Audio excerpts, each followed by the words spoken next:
عقلمند آدمی کے سوال میں نصف جواب ہوتا ہے۔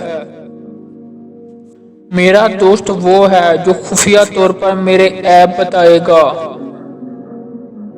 تو نے مجھے ضرورت سے نہیں فضل سے پیدا کیا ہے۔ گناہ کرنے کے بعد توبہ کرنے سے گناہ سے پرہیز کرنا بہتر ہے۔ اگر غریب ایک آدمی ہوتا تو میں اسے مار دیتا۔ تمہارا راز تمہارا قیدی ہے۔ ایک بار جب آپ اسے ظاہر کر دیتے ہیں تو آپ اس کے غلام ہو جاتے ہیں۔ زیادہ سخت نہ ہو، یہ نہ ہو کہ آپ ٹوٹ جائیں، اور اتنا نرم بھی نہ ہو، یہ نہ ہو کہ آپ دب جائیں۔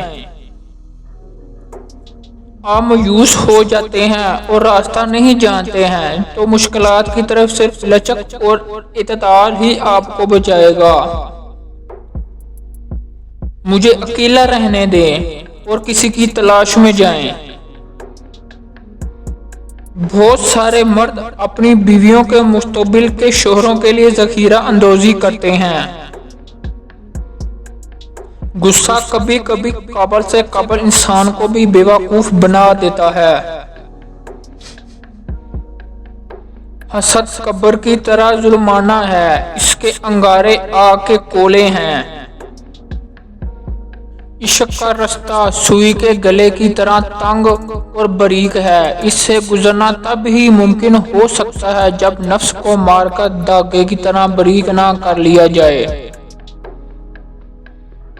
معاشی بدحالی وہ شے ہے جو انسان کو ارلا کا ممکن بنا دیتی ہے۔ آدمی ہمیشہ اپنے ذم باطل کے ہاتھوں ہی ذلیل ہوتا ہے۔ سفر شوق آسان بات نہیں ہے، کیونکہ منزل عشق پر پہنچنا ہمہ شمہ کے بس کی بات نہیں۔ جو دوسروں پر رحم نہیں کھاتا وہ خود بھی رحم کھانے کے قابل نہیں ہوتا۔ خلقت کے ساتھ واضح سے پیش آنا بھی بزرگی کی علامت ہوتی ہے۔ میرے رب کی محبت کا انداز بھی نرالا ہے، سب کچھ دے کر بھی کہتا ہے کوئی مانگنے والا۔ انسانی زندگی ایک ایسی پتنگ ہے جس کی ڈور محبوب حقیقی کے ہاتھوں میں ہے۔ بہترین انسان وہ ہے جو ہر وقت استغفار کرتے ہوئے اللہ تعالیٰ کی پناہ میں رہے۔ فضول گوئی سے اپنی زبان کو آلودہ نہ کرو، کیونکہ یہ فساد کی جڑ ہے۔ میں نے بہت سی کڑوی چیزوں کو پیا ہے، مگر محتاجی سے زیادہ کڑوا کسی چیز کو نہ پایا۔